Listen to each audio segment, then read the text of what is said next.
Good evening. आप सभी लोगों का पुनः टीचर कोचिंग क्लासेस पर स्वागत है। आज हम देखते हैं जो हमारा सुदर्शन चक्र सीरीज है, इस सुदर्शन चक्र सीरीज का जो चौथी सीरीज है इसको हम देखेंगे। इस चौथी सीरीज में हमने पुनः टीजीटी 2021 के प्रश्नों को सम्मिलित किया है जो कल अधूरे रह गए थे। उसमें से लगभग 30 क्वेश्चन आज पुनः शामिल किया गया है। तो ये जो 30 क्वेश्चन हमारे हैं ये 50 क्वेश्चन के बाद सम्मिलित हैं, उनको हम देखते हैं पुनः। तो क्वेश्चन नंबर 50 तक हमने कल देख लिया था। आज क्वेश्चन नंबर 51 तक देखेंगे। 51 में क्या लिखा गया है? गुप्त काल की मूर्तियों में यमुना के वाहन के रूप में किस जीव को दिखाया गया है? ठीक है, तो देखेंगे भारत में जो हिंदू धर्म है, इस हिंदू धर्म में जो देवी देवता हैं, इन सभी देवी देवताओं के अलग अलग वाहन बताए गए हैं। उनमें से जो यमुना है, तो यमुना के वाहन के रूप में किस जीव को माना गया है? मछली, कूर्म, मगरमच्छ, दरियाई घोड़ा। किसे माना गया है? तो कूर्म। ठीक है, तो यमुना का जो वाहन है क्या है? कूर्म है। ठीक है, वहीं मगरमच्छ किसका वाहन है? गंगा का। ठीक है, गंगा का वाहन क्या है? मगरमच्छ। मछली आप देखेंगे जो विष्णु के जो 10 अवतार हैं, इस 10 अवतारों में से जो पहला अवतार इनका माना गया है मत्स्य का, यह जो है पहला अवतार मछली का किसका है? विष्णु का। वहीं दरियाई घोड़ा हम देखेंगे। दरियाई घोड़ा प्रागैतिहासिक काल में इसका साक्ष्य जो है हमें किस नदी घाटी से मिला है? नर्मदा नदी घाटी से हमें दरियाई घोड़े का साक्ष्य प्राप्त हुआ है। ठीक है, अगला देखते हैं। अगला प्रश्न क्या है? अगले प्रश्न में देखेंगे 52 नंबर, किसने हास्य व्यंग चित्रों का निर्माण किया है? ठीक है, किसके द्वारा जो है हास्य व्यंग चित्रों का निर्माण किया गया? किसके द्वारा? ऑप्शन में जो दिया गया अवनीन्द्रनाथ टैगोर, रविंद्रनाथ टैगोर, गगनेंद्रनाथ टैगोर, वीरेंद्रनाथ टैगोर। तो किसके द्वारा जो है हास्य व्यंग से संबंधित चित्रों का निर्माण किया गया है? किसके द्वारा किया गया है? गगनेंद्र नाथ टैगोर के द्वारा हास्य व्यंग पर आधारित चित्रों का निर्माण किया गया है। और जो गगनेंद्र नाथ टैगोर हैं, इन्हें घनवादी चित्रकार के रूप में भी जाना जाता है। अवनीन्द्रनाथ टैगोर आप जान ही रहे हैं, बंगाल शैली के जनक माने जाते हैं। ठीक है, रविंद्रनाथ टैगोर जिन्होंने लगभग 68 वर्ष की अवस्था में चित्रकारी करना प्रारंभ किया। ठीक है, लेकिन यही देखेंगे जो बंगाल शैली है, इसी बंगाल शैली के समकालिक जो चित्रकार थे जिनका संबंध आप देखेंगे व्यक्तिगत रूप से अवनीन्द्रनाथ टैगोर से रहा है, उनके द्वारा बंगाल शैली को ना अपनाकर एक अपनी निजी तकनीकों को अपनाए थे। तो जिन्हें क्या कहा गया है? नवप्रयोगवादी चित्रकार। क्या कहा गया है? नवप्रयोगवादी चित्रकार। इस नवप्रयोगवादी चित्रकारों में किसे रखा गया है? आप देखेंगे एक तो थे आपके रविंद्रनाथ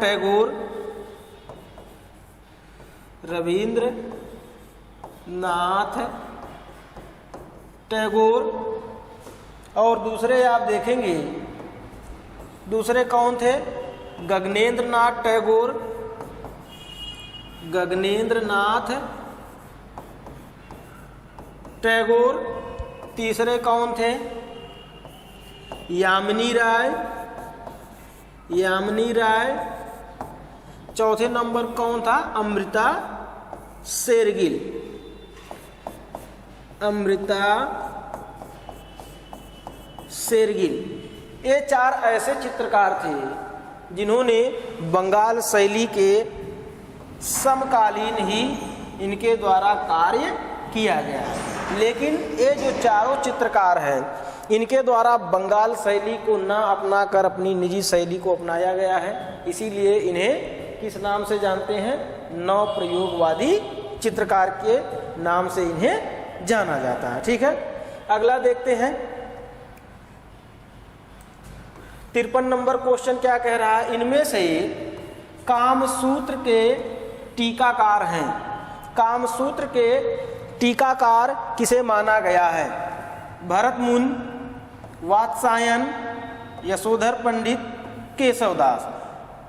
इसमें से कौन ऐसे विद्वान हैं जिन्होंने कामसूत्र पर आधारित टीका लिखा है? कौन लिखा है? पंडित यशोधर के द्वारा कामसूत्र पर एक टीका लिखा गया था। किस नाम से लिखा गया है? जयमंगला के नाम से। किस नाम से लिखा गया है? जयमंगला के नाम से लिखा गया। लगभग 11वीं-12वीं सदी में इनकी रचना है। ठीक है। भरतमुनि भारत के पहले सौंदर्य शास्त्री इन्हें माना जाता है। इनके द्वारा किस किताब की रचना की गई थी? नाट्य शास्त्र की।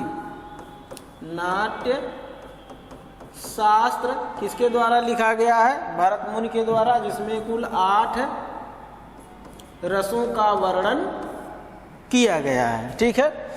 वात्सायन आप जान ही रहे हैं, इनके द्वारा कामसूत्र लिखा गया है। केशव, केशव के द्वारा किस पुस्तक की रचना की गई है? रसिक प्रिया। कौन सी पुस्तक है? रसिक प्रिया। केशव के द्वारा रसिक प्रिया पुस्तक लिखी गई है। इसके बाद देखेंगे इसी जयमंगला को आधार बनाकर, इसी जयमंगला को आधार बनाकर अवनींद्रनाथ टैगोर के द्वारा भारतीय शिल्प के षडंग के नाम से भी पुस्तक लिखी गई है। अगला प्रश्न देखते हैं 54 नंबर। तंजौर चित्र शैली किन राजाओं के संरक्षण में फली फूली? जो तंजौर शैली है यह किन राजाओं के संरक्षण में फली फूली है? किन राजाओं के संरक्षण में फली फूली है? सोलंकी, चोल, मौर्य या चालुक्य? तो किसके समय में? चोल राजाओं के समय में यह तंजौर शैली फली फूली थी, जिसमें आप देखेंगे हाथी दांतों पर, हाथी दांतों पर, हाथी दांतों पर जो है चित्रण किया गया है। काष्ठ फलकों पर भी चित्रण किया गया है। इस समय काष्ठ फलकों पर और किस पर चित्रण किया गया है? शीशों पर भी चित्रण किया गया। मौर्य काल तो आप जान रहे हैं। मौर्य काल का सबसे प्रतापी शासक जो बौद्ध धर्म का अनुयायी था, कौन था? अशोक। और अशोक के समय ही मौर्य काल अपने चरमोत्कर्ष पर पहुंचा था। ठीक है। चालुक्य, चालुक्य आप जान रहे हैं। चालुक्य के समय में कौन सी गुफा निर्मित हुई थी? बादामी की गुफा। ठीक है, जिसमें कुल 4 गुफाएं हैं, 3 हिंदू धर्म से और एक किससे संबंधित है? जैन धर्म से। ठीक है। और आप देखेंगे जो सोलंकी राजवंश है, इसका क्षेत्र आप देखेंगे गुजरात वाला क्षेत्र माना जाता है। और इसी गुजरात वाले क्षेत्र में आप देखेंगे एक सूर्य मंदिर का भी निर्माण किया गया है। कौन सा सूर्य मंदिर है? मुढेरा का सूर्य मंदिर। कौन सा सूर्य मंदिर है? मुढेरा का मोढेरा का सूर्य मंदिर किसके समय में बना है? सोलंकी शासकों के समय में बनाया गया है। अगला प्रश्न देखते हैं। अगला प्रश्न क्या है? 55 नंबर, कांगड़ा चित्र शैली का प्रमुख चित्रकार कौन था? कांगड़ा चित्र शैली का प्रमुख चित्रकार कौन था? बसावन, गोवर्धन, मोलाराम या मंसूर? तो कांगड़ा चित्र शैली का जो प्रमुख चित्रकार था कौन था? मौलाराम। ठीक है, लेकिन मौलाराम की प्रसिद्धि आप देखेंगे किस शैली में है? गढ़वाल शैली में। किस शैली में है? गढ़वाल शैली में। ठीक, वहीं आप देखेंगे बसावन अकबर के दरबार का चित्रकार था। अकबर के दरबार का चित्रकार था। गोवर्धन और मंसूर जहांगीर के दरबार के चित्रकार थे, जिसमें से जो मंसूर है पशु पक्षी, पुष्प और लताओं के चित्रण में सिद्धहस्त माना गया है। अगला देखिए 56 नंबर, नवलखा मंदिर किस वंश द्वारा निर्मित करवाया गया है? जो नवलखा मंदिर है किस वंश के शासकों के द्वारा करवाया गया है? इसमें जो ऑप्शन दिया गया है चालुक्य, राष्ट्रकूट, गुप्त या सोलंकी। जो नवलखा मंदिर है किस राजवंश के संरक्षण में इसका निर्माण हुआ है? सोलंकी। ठीक है, सोलंकी। गुप्त वंश, गुप्त वंश का संबंध आप जान रहे हैं।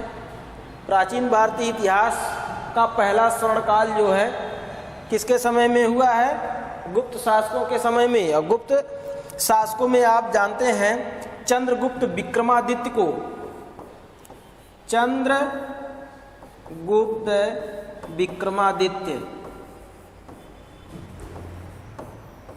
चंद्रगुप्त विक्रमादित्य, यह जो है गुप्त काल का सबसे प्रतापी शासक हुआ और इसी के समय में सबसे पहला स्वर्णकाल हुआ था। ठीक है, और इसी गुप्त काल में आप देखेंगे एक कुमार गुप्त शासक हुआ था। कुमार गुप्त शासक हुआ था जिसने जो है नालंदा विश्वविद्यालय की स्थापना किया था। ठीक है, नालंदा विश्वविद्यालय की स्थापना किसके द्वारा किया गया है? कुमार गुप्त के द्वारा। और कुमार गुप्त के द्वारा जो नालंदा विश्वविद्यालय की स्थापना किया गया, ये भारत का सबसे प्राचीनतम विश्वविद्यालय माना जाता है। लेकिन विश्व का सबसे प्राचीनतम विश्वविद्यालय कौन सा है? तक्षशिला विश्वविद्यालय। ठीक है, और इसी चंद्रगुप्त विक्रमादित्य के दरबार में कौन सा दरबारी कवि रहता था? कालिदास। कालिदास जो हैं इसी चंद्रगुप्त विक्रमादित्य के दरबारी कवि थे। अगला प्रश्न देखते हैं 57 नंबर, सेलिब्रेशन ट्रिपिज को एक्रिलिक में चित्रित करने वाले चित्रकार का नाम बताइए। ठीक है, सेलिब्रेशन ट्रिपिज का एक्रिलिक माध्यम में चित्रण किसके द्वारा किया गया है? बीरेंडे, सतीश गुजराल, तैयब मेहता, रामकुमार। किसके द्वारा किया गया है? तैयब मेहता के द्वारा। तैयब मेहता के द्वारा सेलिब्रेशन ट्रिपिज का चित्रण किया गया है। लेकिन तैयब मेहता का एक प्रसिद्ध चित्र और है, काली। इनका प्रसिद्ध चित्रों में से एक माना जाता है काली। रामकुमार को जान रहे हैं, बनारस श्रृंखला के लिए प्रसिद्ध है। सतीश कुमार गुजराल जो है एक चित्रकार, वास्तुकार और मूर्तिकार के रूप में भी प्रसिद्ध हैं। अगला देखते हैं 58 नंबर, पैलेट का प्रयोग में किया जाता है। पैलेट का प्रयोग किसमें किया जाता है? डिजाइन, चित्रकला, मूर्तिकला, टेक्सटाइल। किसमें किया जाता है पैलेट का प्रयोग? चित्रकला में। ठीक है, अक्सर आप देखे होंगे मार्केट से जब आप कलर खरीदते रहे होंगे उसमें अक्सर एक आम का पैलेट आपको पहले मिलता था साथ में, जिसमें कई खाने बने रहते थे और इसी में कलर निकाल कर प्रयोग किया जाता है। इसी को कहते थे पैलेट। ठीक है। इसका प्रयोग किसमें किया जाता है? चित्रकला, ठीक है। लेकिन डीपर का प्रयोग किसमें किया जाता है? डीपर का प्रयोग किसमें किया जाता है? इसका आंसर आप कमेंट बॉक्स में लिखेंगे। अगला प्रश्न देखते हैं 59 नंबर, इनमें से किस चित्रकार का ओलियोग्राफ से संबंध है? ओलियोग्राफ से संबंध किस चित्रकार का है? राजा रविवर्मा, नंदलाल बोस, अवनींद्रनाथ टैगोर, गणेश पाइन। किस चित्रकार का संबंध ओलियोग्राफ से है? तो राजा रवि वर्मा का। राजा रवि वर्मा पहले चित्रकार थे जिन्होंने ओलियोग्राफ की स्थापना की थी, यानी लिथोप्रेस की स्थापना किसके द्वारा किया गया है? राजा रवि वर्मा के द्वारा। कब किया गया है? 1894 ईस्वी में। कहाँ पर किया गया है? मुंबई के घाटकोपर में। अगला प्रश्न देखते हैं। अगला प्रश्न क्या है? मार विजय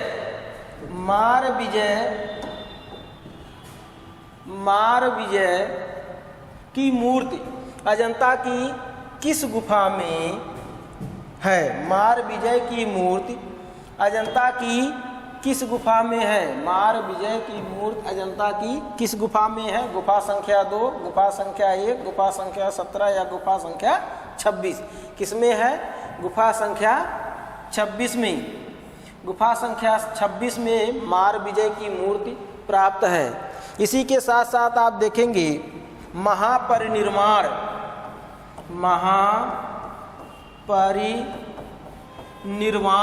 से संबंधित मूर्ति भी अजंता की गुफा संख्या 26 में बनाई गई है, जिसमें महात्मा बुद्ध को लेटे हुए दिखाया गया है, ठीक है।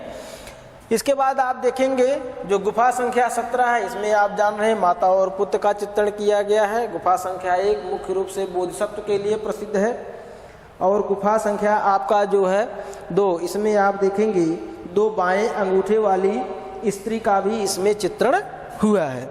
अगला प्रश्न देखते हैं 61 नंबर, चौर पंचाशिका द्वारा लिखा गया है। चौर पंचाशिका किसके द्वारा लिखा गया है? चौर पंचाशिका किसके द्वारा लिखा गया है? किसके द्वारा लिखा गया है? वात्सायन, बिल्हड़, यशोधर पंडित या शशकला द्वारा? तो चौर पंचाशिका जो है बिल्हड़ की रचना है, ठीक है। किसके द्वारा लिखी गई है? बिल्हड़ के द्वारा लिखी गई है। और चौर पंचाशिका का चित्रण किस शैली में किया गया है?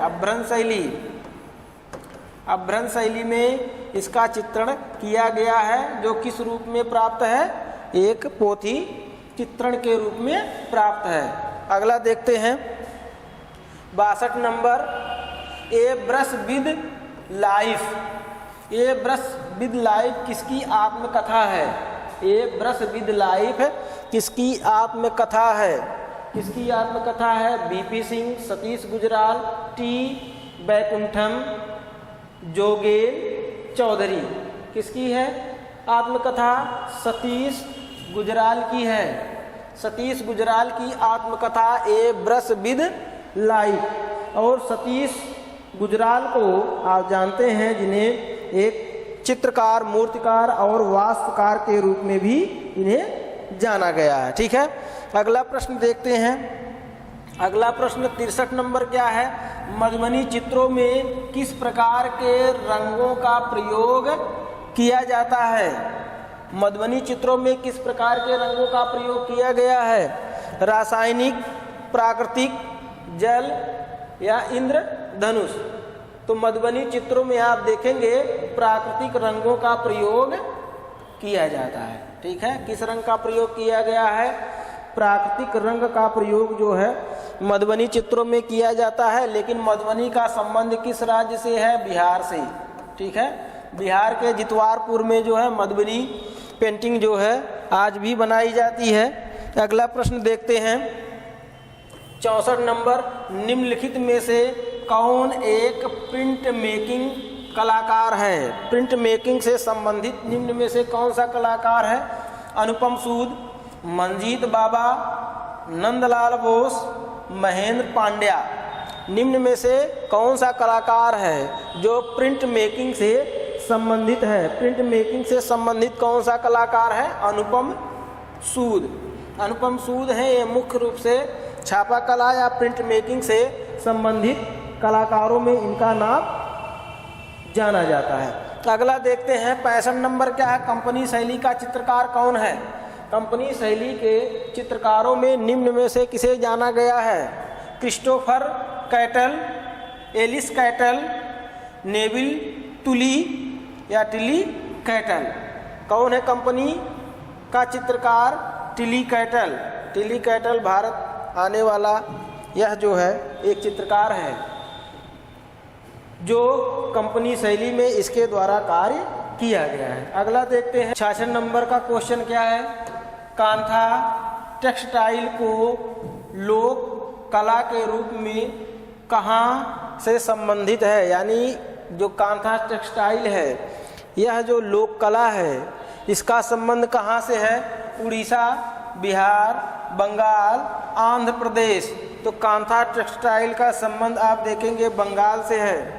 ये जो टेक्सटाइल है, ठीक है, यह हस्त कला के रूप में इसे जाना जाता है। किस रूप में जाना जाता है? टेक्सटाइल यानी कपड़े पे जो भी कारीगरी की जाती है या कपड़े पे जो भी आपका डिजाइन निकाला जाता है वह किस रूप में उसे जाना जाता है? हस्तकला के रूप में। अगला देखते हैं 67 नंबर का क्वेश्चन क्या है? सित्तनवासल गुफा चित्रों का विषय किससे संबंधित है? जो सित्तनवासल की गुफा है यह गुफा किस धर्म से संबंधित है? बौद्ध धर्म, ब्राह्मण धर्म, जैन धर्म या सभी का मिश्रण? किससे संबंधित है? जैन धर्म से। जो सित्तनवासल की गुफा है यह मुख्य रूप से किस धर्म से संबंधित है? जैन धर्म से संबंधित है, ठीक है। लेकिन वहीं आप देखेंगे जो बौद्ध धर्म है, बौद्ध धर्म से संबंधित कौन कौन सी गुफाएं हैं? एक आप देखेंगे आपकी बाघ गुफा है, दूसरा अजंता गुफा है, तीसरा येलोरा गुफा है, चौथा सिगिरिया गुफा। सिगिरिया गुफा इसका संबंध किससे है? बौद्ध धर्म से। लेकिन येलोरा में आप देखेंगे कुल कितनी गुफाएं हैं? 34 गुफाएं। इस 34 गुफाएं में गुफा संख्या 1 से लेकर 12 तक किस धर्म से संबंधित है? बौद्ध धर्म से संबंधित है, ठीक है। वहीं गुफा संख्या 13 से 29 तक किससे संबंधित है? हिंदू धर्म से संबंधित है। गुफा संख्या 30 से 34 तक किससे संबंधित है? जैन धर्म से संबंधित है। यानी येलोरा में गुफा संख्या 1 से टोटल 12 गुफाएं हैं, ठीक है। गुफा संख्या 13 से 29 तक हिंदू धर्म से संबंधित कुल 17 गुफाएं हैं, ठीक है। और 30 से 34 तक कुल कितनी गुफाएं हैं? 5 गुफाएं किससे संबंधित हैं? जैन धर्म से, ठीक है। ब्राह्मण धर्म में आप देखेंगे ब्राह्मण धर्म से संबंधित कौन सी गुफा है? तो ब्राह्मण धर्म से संबंधित आपकी बादामी की गुफा, बादामी की गुफा या ब्राह्मण धर्म या हिंदू धर्म से संबंधित है। और कौन सी गुफा है? येलोरा की गुफा। यह भी जो है किससे संबंधित है? ब्राह्मण धर्म या हिंदू धर्म से संबंधित है। पहली गुफा बादामी की गुफा है जिसमें हिंदू धर्म से संबंधित साक्ष्य प्राप्त हुए हैं। सभी का मिश्रण में आप देखेंगे जो येलोरा की गुफा है, येलोरा की गुफा इसे 3 धर्मों का संगम कहा गया है। कौन कौन से धर्म इसमें हैं? हिंदू, बौद्ध और जैन। यह तीनों धर्म से संबंधित गुफा है जिसे धार्मिक संगम की गुफा के रूप में जाना गया है, ठीक है। अगला देखते हैं 68 नंबर क्वेश्चन क्या है? अकबरनामा अकबर का अधिकृत जीवन परिचय है जो द्वारा चित्रण किया गया है। अकबरनामा का चित्रण किस चित्रकार के द्वारा किया गया है? बिशन दास, विचित्र, अबुल हसन या बसावन? किसके द्वारा किया गया है? बसावन के द्वारा। लेकिन जो बसावन है यह किसके दरबार का चित्रकार है? अकबर के दरबार का, ठीक है। अबुल हसन, विचित्र और बिशन दास किसके दरबार के चित्रकार हैं? जहांगीर के दरबार के चित्रकार हैं, ठीक है। जिसमें जो बिशन दास है यह जो है छवि चित्रण के लिए पूरे मुगल शैली का सबसे प्रसिद्ध चित्रकार माना गया, ठीक है। और इसी के द्वारा पूरे मुगल शैली का सबसे प्रसिद्ध चित्र किसका बनाया गया है? नूरजहां का व्यक्ति चित्र किसके द्वारा बनाया गया है? बिशन दास के द्वारा, जो पूरे मुगल शैली का सबसे प्रसिद्ध चित्र माना गया है। और इसी चित्र के आधार पर जहांगीर के काल को कला का स्वर्ण काल भी माना गया, ठीक है। अगला प्रश्न देखते हैं। अगला प्रश्न क्या है? बैल की प्रसिद्ध आकृति मोहनजोदड़ो में किस रूप में प्राप्त हुई है? जो बैल की प्रसिद्ध आकृति है मोहनजोदड़ो से किस रूप में मिली है? यानी इसका माध्यम क्या है? पाषाण शिल्प है या भित्ति चित्र है या ताम्र मुहर है या टेराकोटा शिल्प? जो बैल की आकृति पाई गई है वह किससे बनाई गई है? टेराकोटा से, यानी पकी हुई मिट्टी से इसका निर्माण किया गया है। पाषाण शिल्प में आप जान रहे हैं हड़प्पा से जो दो धड़ प्राप्त हुए हैं, एक पुरुष धड़ और दूसरा जो है नृतक धड़ का, और दोनों जो है पूरे सैंधव सभ्यता का सबसे सुंदरतम मूर्तियों में से उन्हें माना गया है, ठीक है। अगला देखते हैं 70 नंबर क्या है?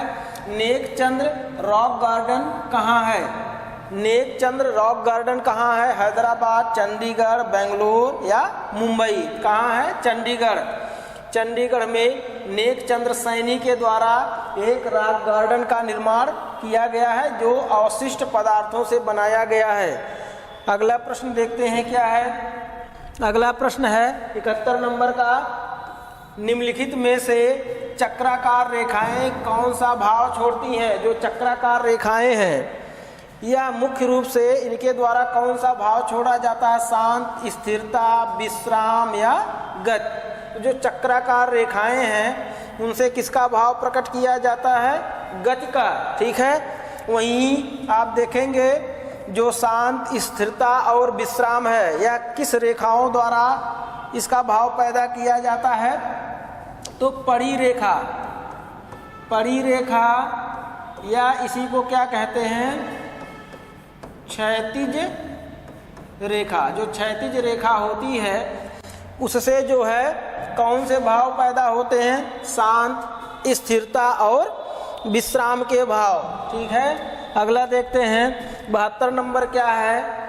फारसी में अनुवाद महाभारत को जाना जाता है, यानी महाभारत का जो फारसी अनुवाद किया गया है उसे किस नाम से जाना जाता है? अनवर सुहेली, तारीख ए अल्फी, हमजानामा या रजनामा? किस नाम से जाना जाता है? रज्मनामा के नाम से जाना गया है। किस नाम से जाना गया है? रज्मनामा के नाम से जाना जाता है। इस महाभारत का अनुवाद जो है फारसी भाषा में रज्मनामा के नाम से किसके द्वारा किया गया है? अब्दुल कादिर बदाऊनी के द्वारा। अब्दुल कादिर बदाऊनी के द्वारा जो है महाभारत का फारसी अनुवाद रज्मनामा के नाम से किया गया। हमजानामा आप जान रहे हैं मुगल शैली का सबसे पहला ग्रंथ है जिसका चित्रण किया गया था। किसके समय से प्रारंभ हुआ है? हुमायूं के समय से प्रारंभ हुआ था और अकबर के समय में इसको चित्रण करके पूरा किया गया था। अगला क्या है? 73 नंबर आप देखेंगे। दादावाद का दादा शब्द किसने चुना है? दादावाद का जो दादा शब्द है किसके द्वारा चुना गया है? जॉन क्रिस्टो, ट्रिस्टान, जारा या तारा, लिंसडे ग्राहम या फ्रीडा कोहली के द्वारा। तो दादावाद का शब्द किसके द्वारा दिया गया?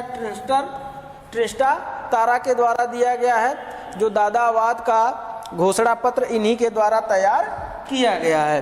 अगला देखते हैं 74 नंबर, चित्रकार मनोहर किस लघु चित्र शैली का चित्रकार थे? जो मनोहर है यह किस लघु चित्र शैली का चित्रकार माना गया है? किशनगढ़, चंबा, मेवाड़ या जयपुर शैली? किसका है ये चित्रकार? मेवाड़ का। ठीक है, मनोहर का संबंध किस शैली से है? मेवाड़। और मेवाड़ शैली का संबंध किससे है? राजस्थानी शैली से है। ठीक है, इस मेवाड़ शैली में जो प्रसिद्ध चित्रकार कौन से हैं? एक छोटा सा अगर आप ट्रिक जानेंगे, छोटा सा ट्रिक क्या है?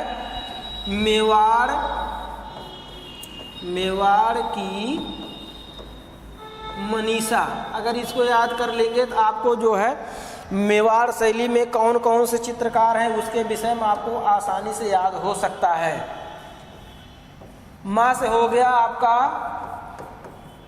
मनोहर, नी से क्या हो गया?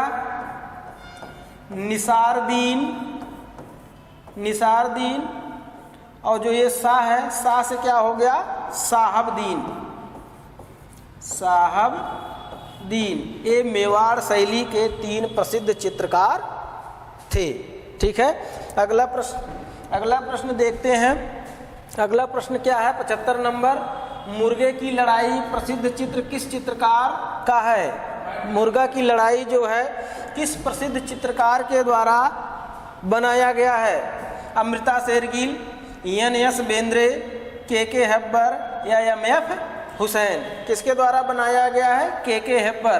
के हेब्बर के द्वारा मुर्गे की लड़ाई नामक चित्र इनके द्वारा बनाया गया है। लेकिन जो के हेब्बर हैं इनको सशक्त रेखांकन के प्रयोगकर्ता के रूप में भी इन्हें जाना गया है।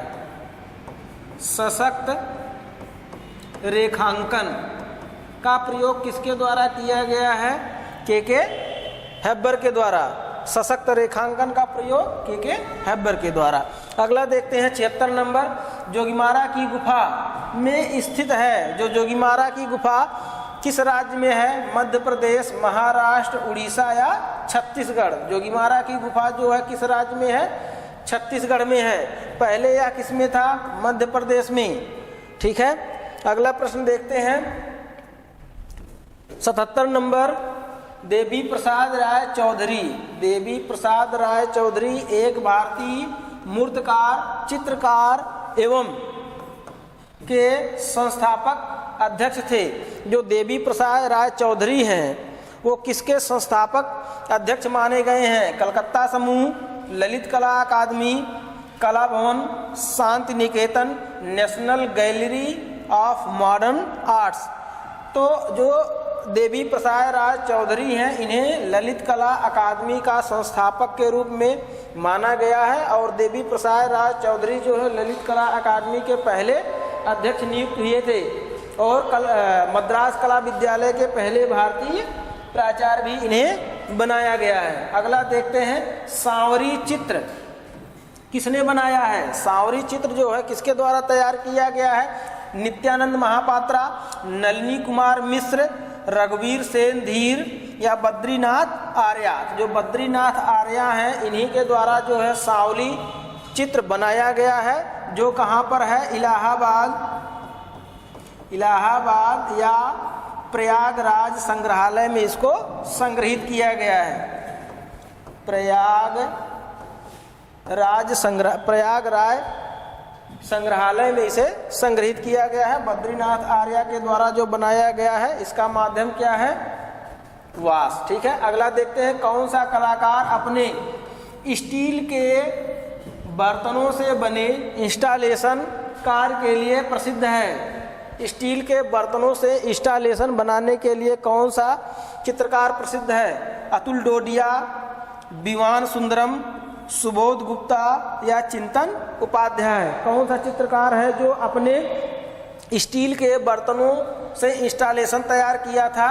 सुबोध गुप्ता, ठीक है। सुबोध गुप्ता को जो है इंस्टॉलेशन आर्टिस्ट के रूप में भी इन्हें जाना गया है। इनके द्वारा स्टील के बर्तन से इंस्टॉलेशन तैयार किया गया है। इनके द्वारा प्रसिद्ध जो इंस्टॉलेशन है बनियान ट्री बनाया गया, ठीक है। अगला क्वेश्चन देखते हैं, मुगल काल में जानवरों और पक्षियों के चित्रण का विशेषज्ञ कौन था? मुगल काल का कौन सा चित्रकार था जो पशु पक्षी के चित्रण में सिद्धहस्त था? उस्ताद इफ्तिखार, उस्ताद मंसूर, उस्ताद नासिर, उस्ताद बहराम। तो जो मुगल काल का पशु पक्षियों के चित्रण में सिद्धहस्त माना जाता है, कौन माना जाता है? उस्ताद मंसूर। उस्ताद मंसूर जो है, इसका संबंध किस मुगल शासक से है? जहांगीर से। और जहांगीर काल का यह सबसे प्रसिद्ध चित्रकार है जिसके द्वारा पशु पक्षियों का चित्रण किया गया है। लेकिन आप देखेंगे जो मंसूर है, इसे मुगल काल का ही नहीं, पूरे मुगल शैली का सबसे प्रसिद्ध पशु पक्षी पुष्पों के चित्रण के लिए जाना गया, ठीक है। ये हमारा जो है 30 क्वेश्चन और ऐड हुआ। कल हमने कितना करवाया था? 50 क्वेश्चन। आज जो है 30 क्वेश्चन मिलाकर कुल कितना क्वेश्चन हो गया? 80 क्वेश्चन। ये हमारा जो है सुदर्शन चक्र सीरीज का चौथा सीरीज था। कल आपको पुनः जो है 80 के बाद जो बचे हुए क्वेश्चन हैं वो आपको पुनः प्राप्त होंगे। और अगर आपको अच्छा लगा हो चैनल को सब्सक्राइब करें, लाइक करें और कमेंट बॉक्स में अपना राय जरूर दें, ठीक है। धन्यवाद।